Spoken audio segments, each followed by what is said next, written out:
Vous souhaitez revenir sur un événement qui a défrayé la chronique il y a quelque temps de cela. Ce sont les manifestations géantes qu'il y a eu un peu partout au Maroc, suite à un incident qui fait penser à ce qui a donné le coup d'envoi en décembre 2010 au printemps arabe, ce jeune marchand de fruits qui s'est suicidé par le feu. Là, il s'agit d'un accident assez horrible. C'est un marchand de poissons qui, dans le Rif, qui est une région traditionnellement rebelle, a été happé par des bennes d'un camion à ordures où avaient été jetés les poissons qui lui avaient été confisqués par des policiers. Donc cet événement tragique a mis la région et l'ensemble du Maroc en ébullition contre le gouvernement. Alors Bassam Tahan, 6 ans après le début du printemps arabe, quelles sont les conséquences possibles de ces manifestations et quels en sont surtout les ingrédients qui est entré en mobilisation contre le roi, contre le pouvoir central? Vous savez, pour revenir à cet incident, disons, malheureux, hein, je crois franchement qu'il n'y aura pas de printemps pourri au Maroc, n'en déplaise aux comploteurs qui cherchent à déstabiliser le Maroc. Parce que le Maroc offre un exemple de réussite à plus d'un niveau, et aujourd'hui, c'est peut-être le pays le plus stable avec l'Algérie, honnêtement. Tout le reste du monde arabe est en ébullition, a des problèmes économiques, tandis que le Maroc continue sa progression, hein, ses projets. C'est vraiment devenu un état de droit avec le nouveau roi. Ça, c'est un fait. Et je pourrais même dire que, en évoquant le roi du Maroc, Mohammed VI, c'est comme s'il disait « touche pas à mon peuple ». Et ça se voit dans la manière de traiter ce problème-là. Mais pour mieux comprendre les tenants et les aboutissants, revenons à l'incident lui-même, parce qu'il y a eu beaucoup de choses de dites qui ne sont pas exactes. D'abord, ce parallèle avec la Tunisie ne se justifie pas. Dans quel sens? Le Tunisien s'est immolé par le feu, suite au fait qu'une policière l'a giflé. Bon. Ici, ce n'est pas le cas. Le pêcheur marocain ne s'est pas immolé. Il a cherché tout simplement à sauver son poisson. Et là, c'est un point très important, vous voyez. Parce que dans la civilisation arabo-musulmane, on ne jette pas la nourriture. On nous apprend quand on est petit, même si on trouve un bout de pain sec par terre, de le prendre, de le poser sur un endroit élevé, de manière à ce que soit un pauvre le ramasse, soit pour les animaux, les oiseaux et tout ça. On appelle ça la grâce de Dieu. Hein. Donc, il y avait quelque chose de choquant, c'est que ce poisson, en l'occurrence c'est de l'espadon, c'est interdit de le pêcher en cette saison, a été confisqué. Bon, par des douaniers. Par des douaniers. Pourquoi ils l'ont jeté dans la benne à ordures, déjà? C'est dilapider la grâce de Dieu, dans un sens, n'est-ce pas, dans l'imaginaire arabo-musulman et marocain. Les Marocains sont très respectueux, ils ont une culture populaire profonde, enracinée dans la terre, et ça c'est choquant. Maintenant, on peut se demander, il y a une loi. D'habitude, tout ce qui est confisqué par la douane, poisson ou autre nourriture, est distribué dans les orphelinats ou dans ce qui peut ressembler au resto du cœur en France, aux pauvres. Vous voyez, c'est des traditions ancrées et la loi, les us et coutumes suivent l'âme marocaine dans ses moindres mouvances, replis, sensations. Donc là, il y a une erreur. Hein. On se demande pourquoi les douaniers ont fait cela. Hein. D'autant plus, si vous voulez, que ce pêcheur apparemment a essayé de négocier. Il a exprimé sa révolte. Il s'est jeté pour sauver son poisson. Apparemment, la cargaison valait dans les 3 000 $, selon ce que j'ai lu. Donc, c'était important pour lui. Un petit pêcheur, 3 000 $, c'est énorme. Vous voyez.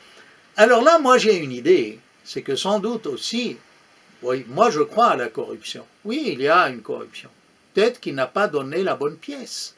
Peut-être qu'il voulait que c'était un homme honnête, intègre, qui ne voulait pas donner la pièce à ces douaniers-là. C'est, je dirais, bon, pas chose courante, mais il arrive que beaucoup de douaniers se font acheter tout ce cinéma pour avoir la...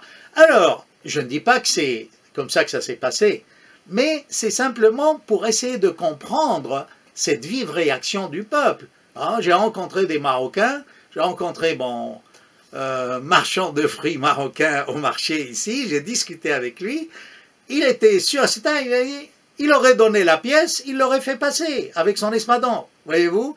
Donc il y a une petite corruption dans cette classe de...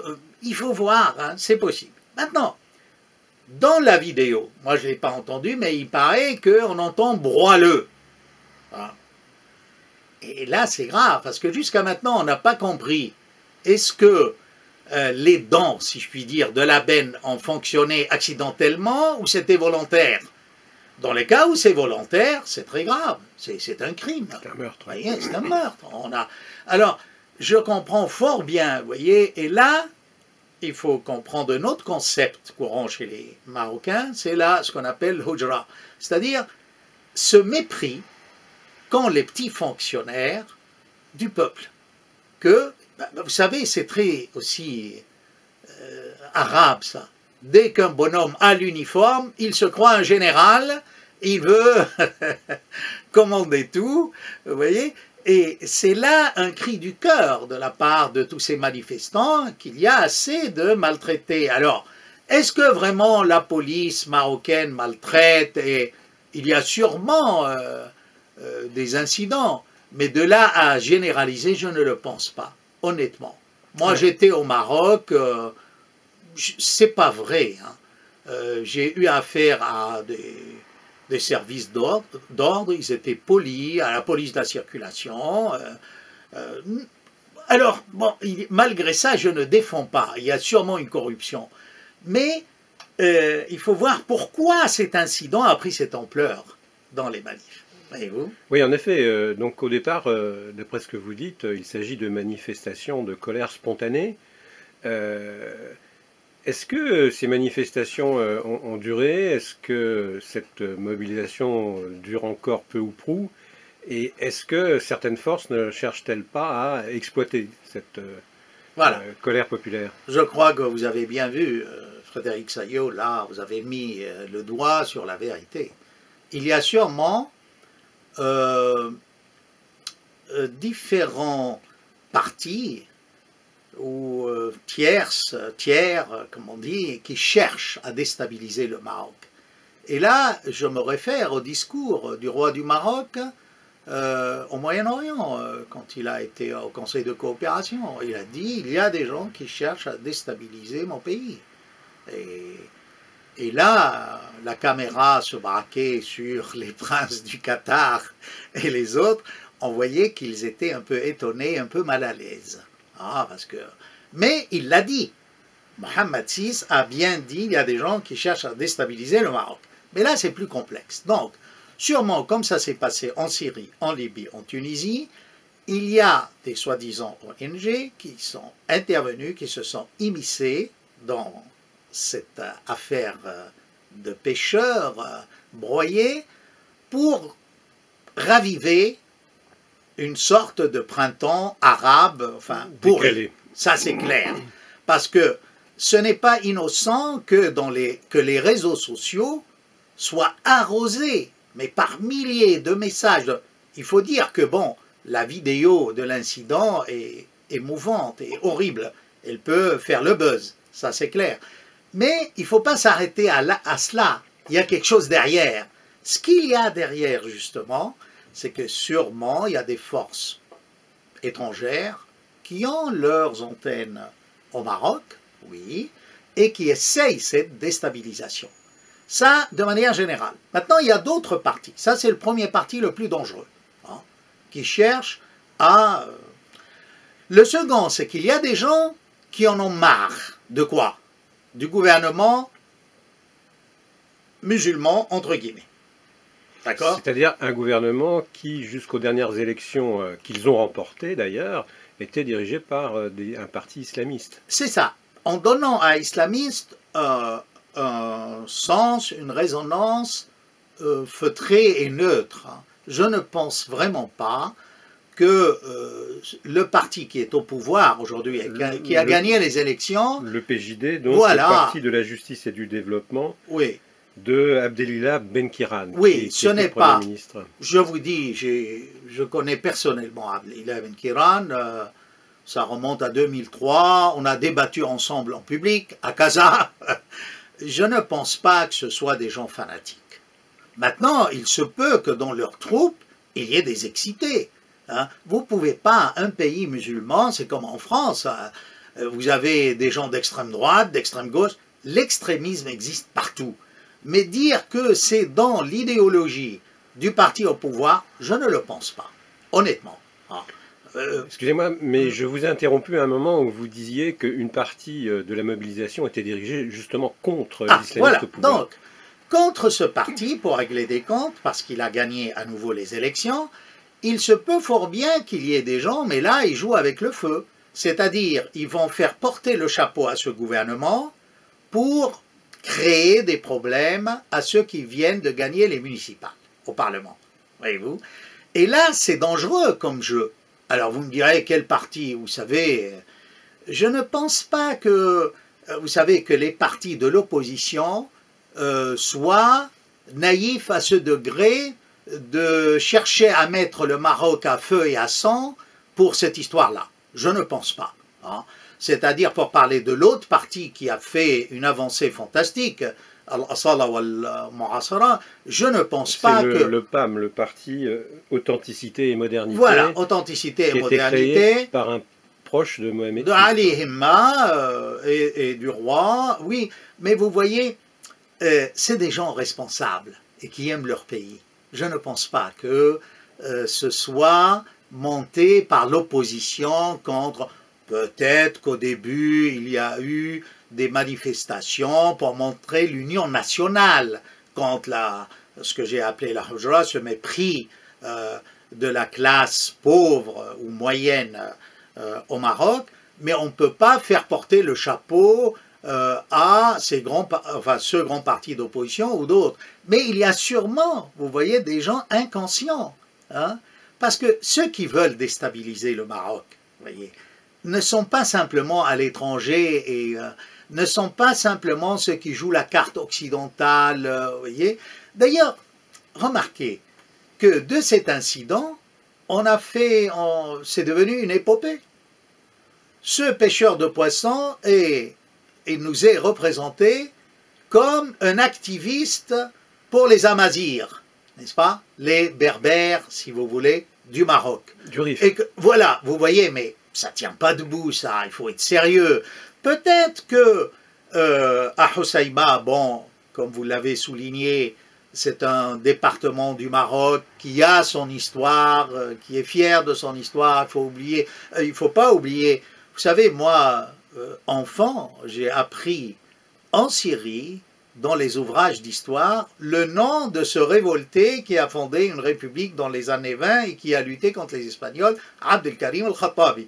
Je vois maintenant, quand je vous parle, l'illustration de ce héros marocain, vous voyez. Donc, il y a un problème économique là-dessous. C'est que cette région, vous voyez, est réputée être un peu marginalisée par l'ancien roi défunt qui est Hassan II.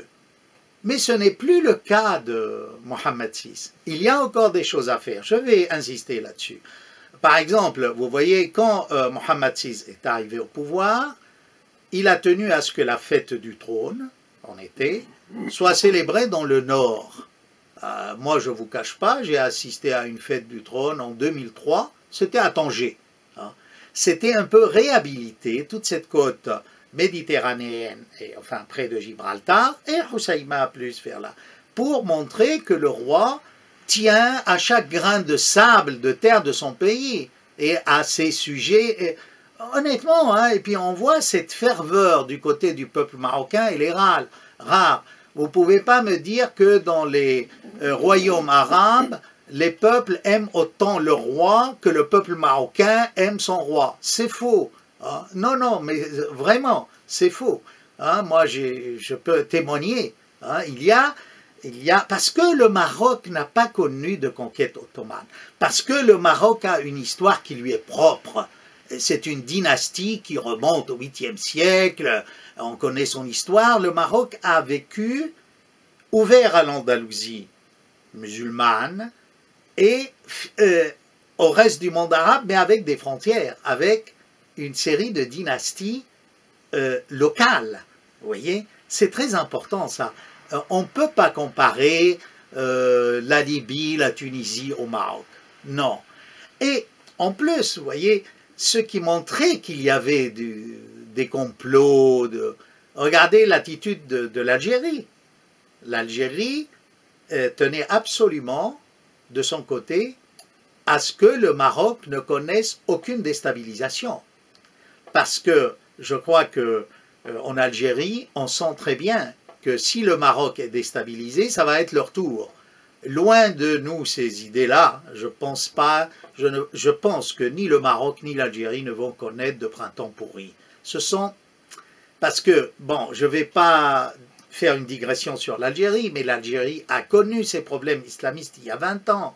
Ils sont vaccinés. On me dira, oui, mais le feu couve sous les cendres. D'accord, mais le feu couve sous les cendres partout, même en France, hein, alors que ce n'est pas un pays musulman, traditionnellement. Maintenant, il y a évidemment, comme on le sait, 6 à 7 millions de musulmans en France. Vous voyez, tout ça montre qu'il y a des gens au Maroc qui, peut-être, par naïveté, hein, ont joué avec le feu, continuent à le faire.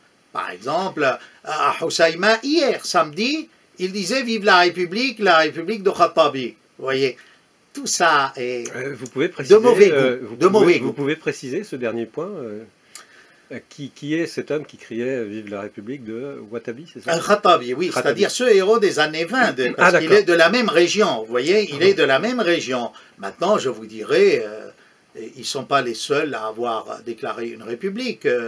Je pense à l'ouvrage de mon ami, l'ex-ministre d'éducation, Moulay Ismail, sur Salah. Salah, à un moment donné, Salah, vous savez, Salé, hein, en face de Rabat, à un moment donné, a fondé aussi un État, et très proche de la démocratie républicaine. Et le Maroc est très riche dans son histoire, mais le ciment de tout cela, ça reste quand même la monarchie. Hein? Et je ne pense pas, vous voyez, pour revenir au problème amazigh, permettez-moi de dire que le Maroc a fait des pas de géant dans ce domaine, en donnant plus de droits, en respectant la culture amazigh, en enseignant la langue amazigh, en construisant donc un la langue grand amazigh institut. qui est une langue berbère, c'est ça? Oui, c'est ça, c'est une langue kabito-sémitique, elle a des liens avec l'arabe, mais ce n'est pas une langue sémitique. On appelle ça kabito-sémitique. Et quelle est la proportion de locuteurs de cette langue au Maroc? Si vous voulez, le fond, la majorité des Marocains sont d'origine amazigh. Hein, la conquête arabe, c'était simplement la noblesse de la cavalerie. Bon, il y a eu l'apport d'Andalousie, un mélange d'andalou. Donc c'est un peu la même chose qu'en Algérie, où la majorité des Algériens sont oui, berbères, mais n'ont plus la langue berbère et sont arabisés en... Ah ben, vous savez, au Maroc, c'est très vivant, l'amazigh. Il y a des coins au Maroc, honnêtement, hein, dans la campagne éloignée en montagne, ils ne parlent que leur langue. Hein. Ils ne parlent pas arabe.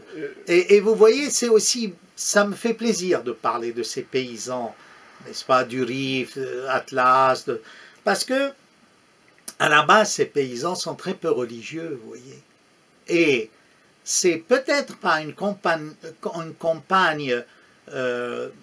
d'arabisation forcée et comment puissante, on a un peu dénaturé la réalité culturelle du Maroc. Et je suis responsable de ce que j'avance. Hein. Donc, non pas que je sois contre l'arabe, pas du tout, mais je veux dire, il faut qu'il y ait un respect hein, de l'identité de chaque pays arabe. On ne peut pas... Donc, Bassam Tahan, ce que vous êtes en train de dire, après avoir brossé ce tableau de la réalité du Maroc, c'est que ceux que vous cherchiez à identifier comme les responsables et ceux qui voulaient instrumentaliser ces mobilisations, finalement, ce sont tous ces mouvements, peut-être, qui revendiquent une identité, une particularité locale. Je pense pas. Je pense, si vous voulez, que c'est un coup de semence de la part de certains mouvements occidentaux qui ont été déçus par l'émergence d'un nouveau pôle diplomatique et stratégique du Maroc. Parce que alors, le roi, oui. Expliquez un peu comment, qui sont ces gens et comment ont-ils agi, à l'aide de quel levier au Maroc. Le fait, par exemple, moi je l'applaudis des deux mains, hein, le roi. Quand il a été à Moscou rendre visite à la Russie, ben, ça n'a pas plu aux Américains, ça n'a pas plu aux Français, ça n'a pas plu à l'Europe qui s'oppose à la Russie bêtement. Et en plus, il a béni l'action de la Russie en Syrie. C'était dans ses déclarations, si je ne me trompe, il me semble que c'était clair. Par ailleurs, quand il a été, vous voyez, il y a eu une série de faits, c'est le sans faute dont on a parlé dans une autre vidéo, c'est-à-dire que le roi a été en Russie. Hein, il a béni la politique russe au Moyen-Orient. Il a refusé, il a décliné, vous vous souvenez, c'est avec vous que j'avais fait cette vidéo, un sommet arabe. Absolument, oui. Voilà.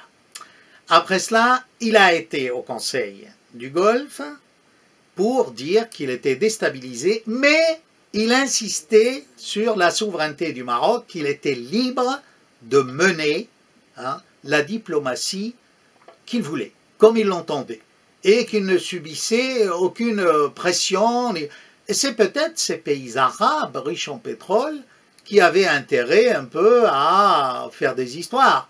Alors, est-ce qu'ils étaient poussés par l'Occident ou c'est d'eux-mêmes? Je ne saurais pas vous dire, ça peut être et l'un et l'autre. Mais c'est un fait qu'ils ont été étonnés du courage de Mohammed VI en affirmant sa souveraineté. Je suis libre de faire ce que je veux dans mon pays et on cherche à me déstabiliser. Oui, Bassam Tahan, vous avez tout à fait raison d'insister sur l'originalité de la politique étrangère du Maroc. Il ne faut pas non plus oublier une chose, c'est que Mohammed VI est commandeur des croyants, même si cette fonction est symbolique, et que l'été dernier, il a pris une décision très courageuse qui est de condamner le djihadisme, de condamner le terrorisme au nom de l'islam, vouant ceux qui s'y consacraient à l'enfer. Et il a proposé une coalition des juifs, des chrétiens et des musulmans contre les djihadistes. Donc, est-ce que, en dehors de ces prises de position pro-russes, vous parliez de la façon dont il a béni l'intervention russe en Syrie, est-ce que certains ne chercheraient pas à faire payer à Mohammed VI ses positions courageuses sur le djihadisme? Exactement. Non seulement sur le djihadisme, toute sa politique, par exemple. Il se peut qu'il y ait des extrémistes sahraouis, entre guillemets, qui étaient dans le coup aussi, hein, pour se venger du roi. Hein. Vous voyez, il y a, c'est-à-dire, quand on aborde cet incident, il y a un mécontentement réel. Il faut voir, voilà, qui sont les ennemis latents, déclarés du Maroc. Et en partant de cela, on peut voir peut-être comment les choses évoluent et s'organisent. Mais il y a eu sûrement, il y a toujours une volonté de déstabiliser le Maroc. D'ailleurs, vous voyez, mais je ne crois pas qu'il puisse faire cela. Parce que pour revenir à l'islam, vous voyez, le roi a gardé les ministères de souveraineté. Et ces ministères de souveraineté sont bien gérés. Regardez par exemple, pourquoi il n'y a pas autant de problèmes d'islam au Maroc, honnêtement. Et parce que le ministère des Affaires religieuses est tenu par un ministre franchement très futé, hein, qui a investi le domaine religieux, interdisant aux extrémistes de le faire. D'ailleurs, il a cherché depuis des années, hein, ça dure, à former des imams. Il a donné à la femme musulmane marocaine certains droits d'exercer comme un imam, pratiquement. Voyez-vous, il a conservé l'enseignement traditionnel marocain qui est très riche, qui va de l'université à Qarawiyyin à tous les conseils des ulémas de toutes les villes. C'est passionnant le Maroc à approcher au niveau musulman. Et ces conseils sont actifs. Chaque ville a ses ulémas, se réunissent, vous voyez. Alors maintenant, quant à contenir ces manifs, il faut rendre hommage aussi à l'intérieur. Hier, ils demandaient la démission du ministère de l'Intérieur. Les manifestants. Oui, mais je trouve que c'est déplacé. Regardez, en France, avec tout ce qu'on a eu, vous allez me dire, c'est pas un bon exemple. D'accord, mais je veux dire, ce qui s'est passé en France méritait amplement que le ministre démissionne, avec tous les attentats qu'on a eus et tout. Bon, mais là-bas, qu'est-ce qu'il y a eu? Cet incident. Et voyez, le roi, apparemment, d'après ce que j'ai lu, a donné l'ordre au ministre de l'Intérieur, qui a transmis, on s'approche, on garde une distance de 50 mètres entre les manifestants et les forces de l'ordre. Ne tirez jamais, soyez gentils, contenez-les. Et ça, il n'y a pas eu. Est-ce qu'on a entendu dans la presse que la police marocaine a tabassé les manifestants? C'est pas vrai du tout. D'ailleurs, vous avez vu que ça va en régressant. En régression. C'est-à-dire, au début, on a eu des manifs à Casa, comme vous avez dit, un peu partout. Là, ça se réduit à quoi? À Hoceima. Et c'est là où peut-être les gens ont un peu raison. C'est que cette région produit économiquement, mais elle ne voit pas le retour. Ce qu'elle produit, il va dans la caisse de l'État, hein, mais on ne voit pas le retour dans le développement. Alors, n'oubliez pas également que le roi du Maroc réintègre par une nouvelle décision diplomatique, et c'est toujours dans le sans faute, l'Union africaine. Alors, à cause du Sahara, au départ, il s'est retiré. Voyez tous les projets qu'on fait au Maroc. L'énergie solaire, c'est un des pays exemplaires, pionniers dans ce domaine. Regardez, par exemple, tout le monde s'attendait avec la conférence sur le climat à Marrakech qu'il y aurait des problèmes. Il n'y a rien eu. Hein. Ça, il faut dire que chapeau bas aussi au ministère de l'Intérieur. Donc, ces ministères de souveraineté fonctionnent très bien et en accord avec le gouvernement. Vous avez raison d'évoquer cette conférence de la COP21 à Marrakech, où il était beaucoup question de Trump, du président Trump, qui est considéré comme un climato-sceptique. Alors pour finir, puis-je vous demander, cher Bassam Tahan, votre appréciation des résultats de l'élection américaine en 30 secondes? En 30 secondes, je vous dirais que moi, je suis content que Trump soit arrivé, dans la mesure où il a cassé l'establishment. Et je crois qu'en France, les deux qui ont du succès, qui auront peut-être du succès, qui à leur manière ont cassé l'establishment, c'est d'une part Fillon, à l'intérieur de la droite, et Macron, comme jeune espoir à la gauche. Eh bien nous verrons, Bassam Tahan, à bientôt. À bientôt, mais je vous dirais, le Maroc est un pays qui décollera, et son printemps maudit. On vous entendra, Bassam.